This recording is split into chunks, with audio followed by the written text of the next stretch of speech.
Hi, guys. Welcome to another episode of my Economic Edge podcast, where we deeply dive into the dynamic challenges and the changing as well on the strategy analytic of the real estate global market.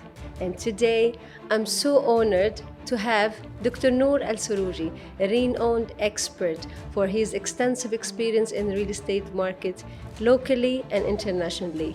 And of course, Dr. Nour Al Srougi doesn't need so much introduction. He's an expert, a mentor, a jury member, and of course, the CEO of HRE Properties. And hi, Doctor.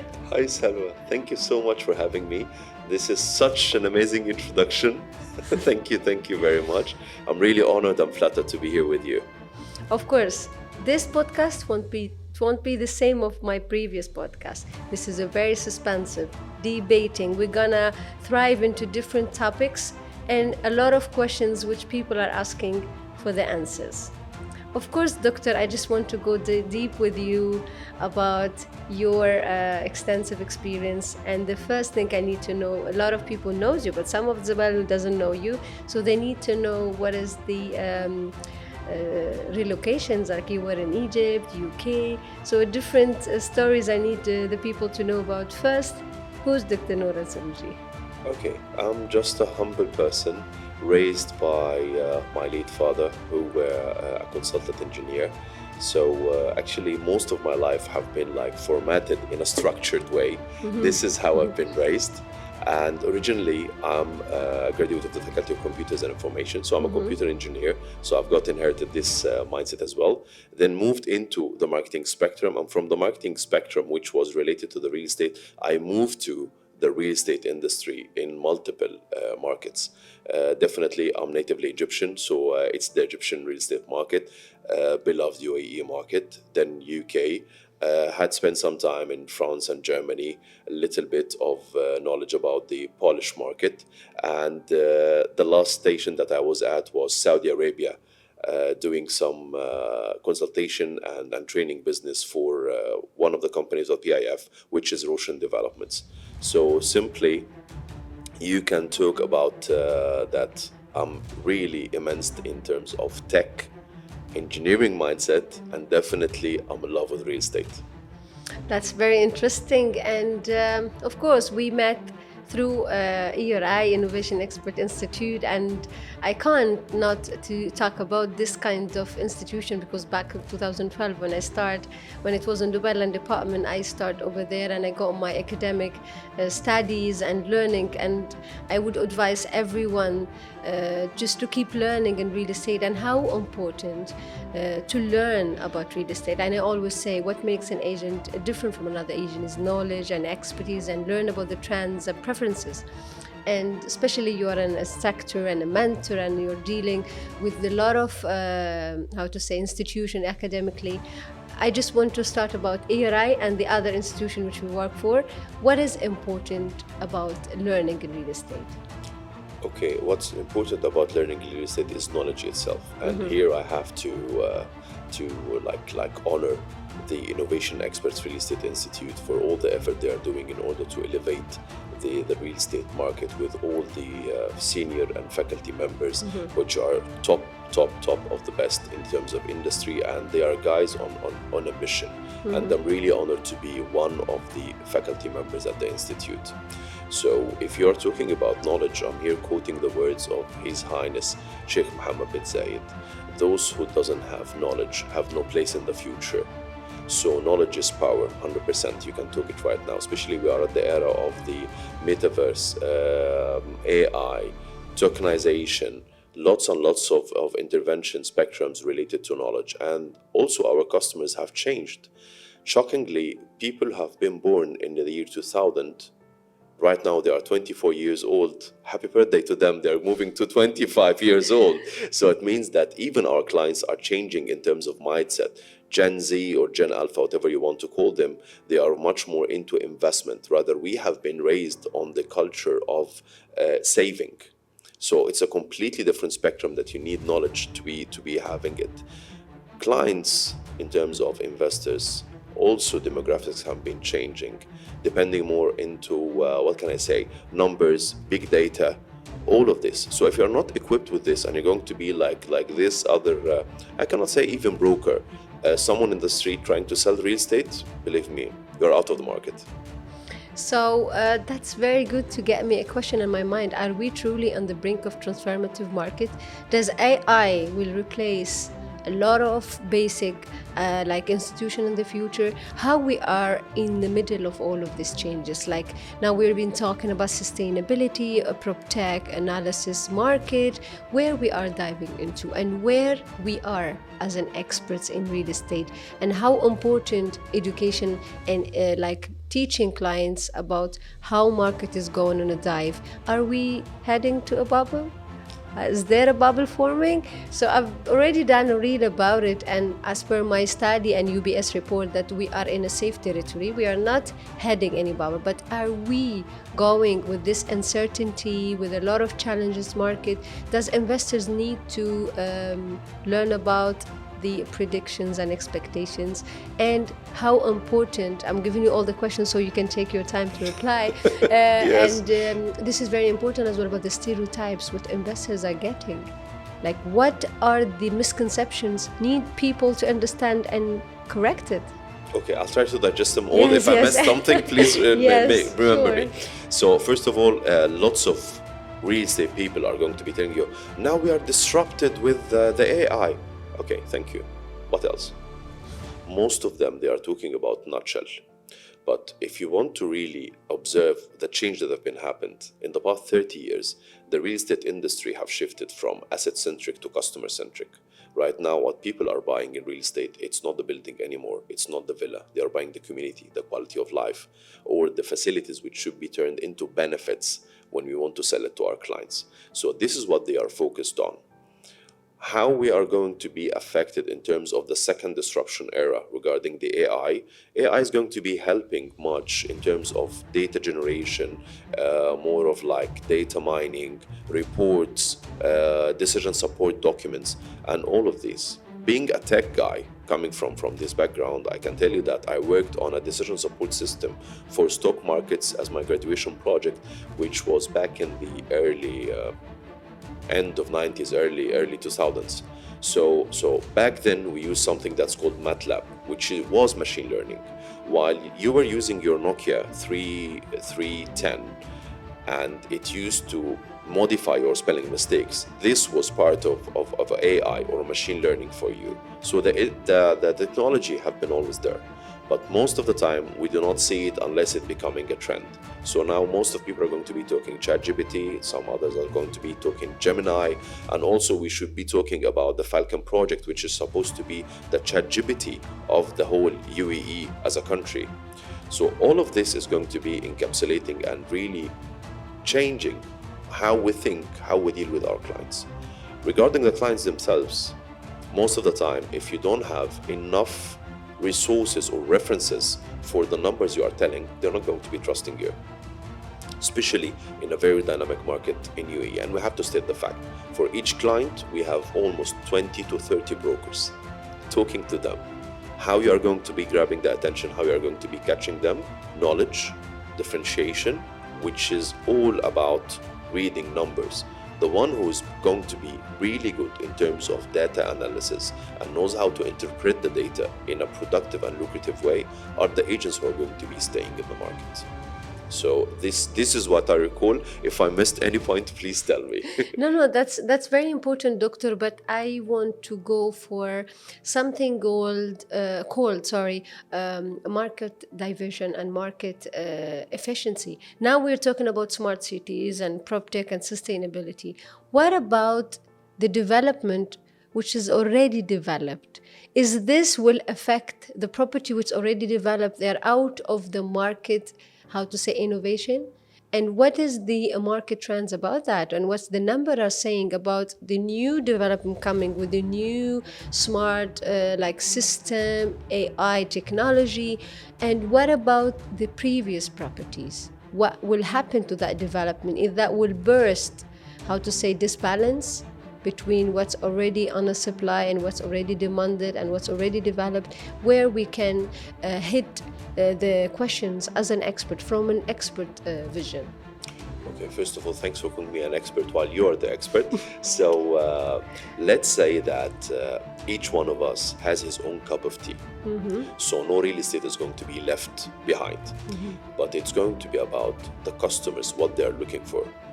Myself, my age, and the people older than me are not going to be maybe much into this AI sustainability green thingy because it was not part of our upbringing. If you tell me, by the way, Elon Musk, I love you and I love Tesla, but this is nothing against you. But if you tell me, no, would you like to have a Mustang manual diesel motor versus an electronic motor of Tesla? Of course I'll go for this. Of course I'll go for the diesel motor because this is what I've been understanding, the power, the engine, how the 8 cylinders operate.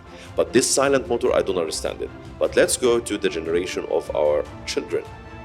My daughter per se, she wouldn't choose this. She would choose definitely the Tesla because she has been uprooted that we need to be friendly to the environment, electricity is much more a renewable resource, and so on. So I don't believe that real estate products are going to be left behind. Each one is going to be having his own like flavor. But most of all developments are going to be by time vanished or demolished in 20 years, in 25 years, and all of the buildings that are going to be either they have LEED certificate, they are going under the sustainability perspective, green buildings, even AI home automation. It's part of what the mediums that I'm exploring right now. I'll tell you about a solution which is called Josh. Josh.ai. Josh is not like Alexa, Josh is not like Siri, because Alexa and Siri are not made specifically to serve home automation. But this is a system that's really focused on home automation. Plus, it's learning how you function every day. So after a week or two, Josh understands that when you say morning Josh, you need the left side of the curtain only open, not the right one. You need the water in the washroom to start for your morning shower at a degree of 26 Celsius and your morning coffee to be ready. Under condition that your home is fully automated and fully smart and can support this. And this is a challenge versus all the developers because this is an extra cost with the uprising cost of the building material and also the current challenges in the economy. Adding this AI feature in terms of hardware and software is an extra cost. Will the clients be willing to pay for it or not? It depends on the generation. And this is my take on that. Yeah, but it's very important as well to understand the importance of human value. And I always work, I had a project and you know about it, working on innovation, AI technology, on metaverse and how we can implement this into real estate. But end of the day, I will never ever buy from a machine or from a robot. End of the day, my value, like, you know, Jenny, for instance, there is a very good writer, she said that I wish AI to wash dishes and clean my clothes by the time I will have time to write my books. So this is very important to understand that we know and we get to mitigate how to use AI in order so we can create and be more innovative and explore. And there are a lot to explore about AI. But as I said always, the difference between someone who's using AI and someone who doesn't is about the AI opportunity. Where I am in the middle of the future to secure my opportunity is to get more chance while I use AI, and that someone who doesn't use AI, that's where we can, divide opportunities. And that's very important to understand as well how important to put ourselves into a lifestyle. UAE and Dubai especially, when you buy a property, you're not buying a home, you're buying a whole lifestyle. That's when as well, when I talk about the difference between Ras Al Khaimah and Dubai, and it's not about, it's not about disvaluing Ras Al Khaimah, but end of the day, we need to know where Ras Al Khaimah is situated as an investment for our clients. It's a touristic investment, end of the day. You cannot compare a whole lifestyle, a whole mastermind city within a staycation location. So where, especially I know you're boosting Ras Al Khaimah. I'm advocate of Ras Al Khaimah Say, now, I want yes. to go on this. We are a little bit versed. I'm into a Dubai person, lifestyling. You are boosting Ras Al Khaimah. Give me 5 points. Why Ras Al Khaimah? Okay, so before this, I'd love to take out on this AI thing. I loved how you put it, how to use AI, which means that you use AI, don't let AI use you. 100%. And this is the problem, that right now we have a generation that are going to be dealing with Siri, with ChatGPT, with Gemini, while they are stopping and blocking their minds. I believe that Skynet is coming. Yes. I'm a Terminator fan, so I believe in Skynet. But the problem is that Skynet is not going to be like a fact unless we maintain the control over the use of AI. But playing with AI is completely dangerous when it comes to especially investment. And this is not my take. Actually, Mark Zuckerberg has closed the AI farms that they had for Meta project, because suddenly AI machines, they started to speak to each other in a language that the human beings doesn't understand. And lots and lots of AI experts are saying, guys, we need to put it under control. We need to have it all under control. So when we take it to investment, it's not easy for our generation to deal with a robot or an AI to purchase some property. But I'll ask you something. Before you started to use Talabat, I'm not promoting, guys. Before you started to use Talabat, how you used to do your orders? Via phone, correct? Yes, 100%. Now, do you call? No. Because this is the adaptation of change.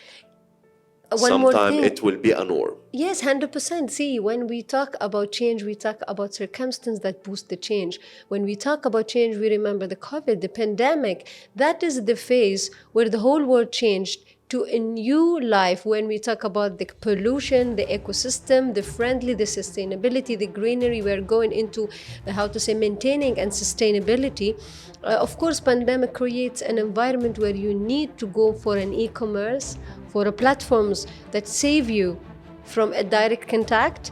That's why, yes, of course, not a promotion about Why any platforms. did it save us from direct contact? Because the other agents, sales agents, are not qualified. Yeah. So now you trust machine Yes. rather than you trust humans. Yes, because that's accessible.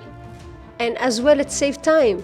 And this it's- is the duty. This is the duty of yourself as a fellow instructor, Yes, as the yes. Innovation Experts Institute, and myself and all other experts, Yeah. that we should be raising generations who understand the true value of a human input in a sales process, in order not to be mistrusted by the investors. That's almost on the verge of happening right now. That's very important, Dr. Nour, and I want as well to emphasize one point, H to M and M to M. That's like human to machine and machine to machine. There is a recent experiment when they put the machine to be a control, direct machine to machine, there's a disaster happens. Yes. That's why I'm not against having a lot of automated systems and robots and everything, but it should be 70% on a control of a human, first for accuracy, Yes. and as well to sustain a level of delivery. End of the day, when we talk about innovative system, and I'm talking about the prop tech, and it's going as well now on a lab, on our real estate, I am with learning. So I'm not a person who are a bit deviated or narrow-minded. No, I'm involved. I want to be part of the change so I can defeat myself on the competition. End of the day, I'm getting defeated and you getting defeated, and other people who bring new technology get defeated because they are bringing something which is in one to solution, like MLS. Of course, 100%. Like for me, MLS is one of the best prop tech solution. It's accessible. It's a lifesaver, transparent. actually. Yeah, and for me, I would boost MLS till the last day in this industry. Why? Because it will clean the market. You know, when you find a system that works like a vacuum, will sweep up all the dirt, all the dust in the indeed. market. This is the MLS, Yeah, indeed. yeah, and I would like take an advantage in this set to thank Ahmed Al-Batrawi again and again. This person. Salutes, Ahmed. Thank you. Yeah, this real estate man who brought this system all the way from US to the Arab world. And you know, for me, I would like think why it's not yet implemented. Like I'm crossing my finger, because myself I would be the first to boost this in the platform. When you find a cleaner who comes to stop something called fake listing, to verify you as an investor or You as a remember broker. the movie which was called Eraser? Yes. Okay, I believe that Ahmed al-Batrawi is going to be with his Arab MLS to be the eraser. And the thing that it needs an ecosystem to incubate from a tech guy to because Ahmed also is a tech guy. What he has done with Core Logic, that having the same matrix that they are using in the US and to have it Arabized, this is not an easy task at all. Translating almost 1 million Arab word into the system, which is completely done in a foreign English language, this is not an easy task. And going back one step back, that you have mentioned the H2M. One of the things that I've learned, because we continue to keep learning, and I love the 100%. concept. We used to understand that business was B2B, business to customer, B2B, business to business, B2G, business to government. Actually, one of the pioneers in the branding psychology was Carl Jung, introduced a concept which is H to H, human to human. At the end of the day, if I'm the business and you are the business and we don't like each other, transaction will not be done. So it's going always to be human to human. Last take on Ras Al Khaimah versus the debate of Dubai. Yeah. What I love and admire about the whole UAE, that it offers diversity. Yes. Locations, tourism, speed city, whatever. But all of the cities are trying to match up in cohesion. So they all boost the power of the whole UAE. I believe that Ras Al Khaimah, I put my bids on it. Ras Al Khaimah is like Dubai 20 years back. Because it's not only about Al Marjan Island and the wine casino. This is a very short side. If you go furthermore, you will find that there's going to be a crypto center inside Ras Al Khaimah. They have their own digital asset, Oasis, offering another edge inside Ras Al Khaimah. So I believe it's also an ecosystem in the rise. As a way that right now you have Palm Jabal Ali in Dubai. We call it the new Palm Jumeirah. You have Old Palm Dera into right now Dubai Islands, which is opening new spectrum. So each and every day, whatever your heart feels for, it's going to be like that. If you want to be like the previous guys who started to believe in Dubai Town and the Burj Khalifa when it was only a project and now they are gaining millions and millions, same applies. For me, I always need to emphasize one point or to shed lights on it, that they are not competitors. We're not putting them into competing. Dubai is Dubai, land of opportunity, an icon of itself. Ras Al Khaimah is another line which bring UAE. Abu Dhabi as well is, for me, is taken, it's underpriced. Like Abu Dhabi is not taking its value. Imagine that UAE is a crown. Yeah. And this crown has multiple gems inside it. It's 7 gems. But at the end of the day, if you wear the crown, you're a king because UAE is a crown. Yeah. I do agree. That's what I'm saying. Like opportunities are already contributing in each part of the UAE. I'm already emphasizing in Dubai, but end of the day, UAE is part of big mass of global investments, like recently Ras Al Hikmah agreements for the big billions that happened between Abu Dhabi and North Coast. So for me, where UAE is working on putting their hands on the best locations of investment where you can be part of it, like you can be part of the change, and they're giving chances to everyone. They're not greedy. Yes. They're helping. You're having an idea, you're innovative, come across, welcome on board, show what you can do, because end of the day, I always believe about what Robert Kiyosaki, Rich Dad, Poor Dad, in his book, he emphasized how important the real estate investment behind any financial independence. And I do believe on his verse in the book that every dream have behind it a property. If you're looking for your dream house, it's a property. Your dream business, it's a location, it's an office, it's retail, it's a property. So every dream comes behind it a property. It goes back to Maslow's law, the 3 needs of a human being. It starts with shelter, which is real estate at the end of Yes, the day. yes. And let me take something, since you have mentioned the North Court investment, because the relationship between UAE and Egypt have always been unique. And especially that when someone asks me, like, Noor, have you ever felt that you are inside the community or left out? Is it easy to live inside UAE? UAE is like the pot where all the cultures melt together and people live in harmony. But for me, especially as Egyptian, I have to say that I will go back to the quote of rest his soul in peace, the wise leader of the whole Arab world, His Highness Sheikh Zayed, that UAE is Egypt and Egypt is UAE. So I cannot call UAE as my second home. Actually, it's home. This is how I feel. Even from my local friends, it's really home. And regarding MLS back. MLS, I believe it's going to be like the tectonic shift of a true PropTech solution. Because if you look at MLS is not just a solution. Inside it, you have some widgets and gadgets. If you have ever been into an MLS system, and I know you are, I'm just talking to my audience, that when you log in, you will find many systems inside the MLS that will help you and aid you. Some of them are going to be related to marketing. Some are going to be related to data mining and data crafting. Some are going to be related to investors calculation. So it's an ecosystem. It's not just a website, not because some people compare it to other platforms that are listing platforms, and this is not the way. No, and I always say they're not smart enough to understand that they can go under the umbrella of MLS to perform well, because they are CRMs, they are portals. Yes. They are different from MLS. It's not a competing, MLS is not a competing, it's a whole different system. And MLS will defeat the unethical behavior of fake listings. And since I talk about unethical behavior, I would be talking about the unethical behavior of investors and agents.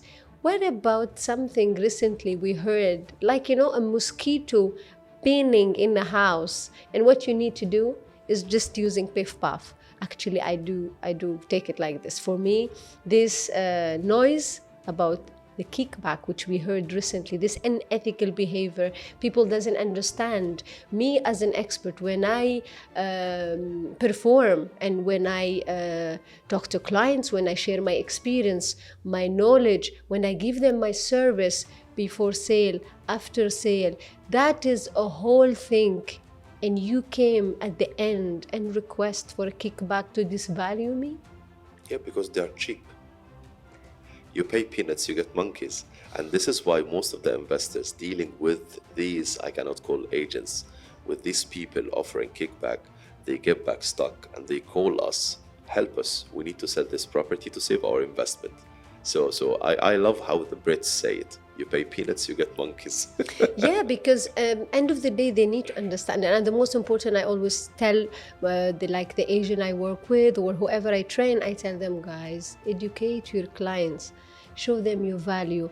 And if you face this kind of behavior from your clients, just dismiss yourself, like decline the call or just excuse the meeting. Because end of the day, that client who asked for kickback, for sure, he's not an investor with total mindset. Investors are very smart nowadays. They have total knowledge. For the people who ask for kickback, for me, I know that I'll tell you something. Let's debate on that. Yeah. Actually, some investors are super wise and super sharp, and they are seeking an extra discount.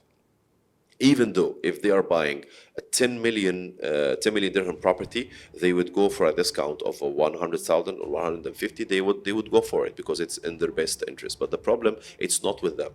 That, as you have said, you didn't show them the value. So let's say that the same investor is going to buy a Rolls Royce. Are they going to be bargaining and asking for kickback or cashback? If they are going to buy a Rolex, maybe if they are a frequent buyer, they would ask for a discount of 1% or 2%. It's valid, and you can take this if you are paying in a certain payment plan. But eventually, you're not going to be paying all for your commission to this guy because they understand the value of a Rolex. They understand the value of this Rolls Royce. You need to make sure that they understand your value. The problem behind kickback, that if you keep using it, you will have this cheap reputation in the market. You will end up sometimes paying your full commission, paying from your own pocket. You're not making money, and most of all, that you will lose your sales talents because you're losing your craft. You're like someone, let's say that you are a chef. You should be cooking every day, but instead you're not cooking, you are buying from a cloud kitchen.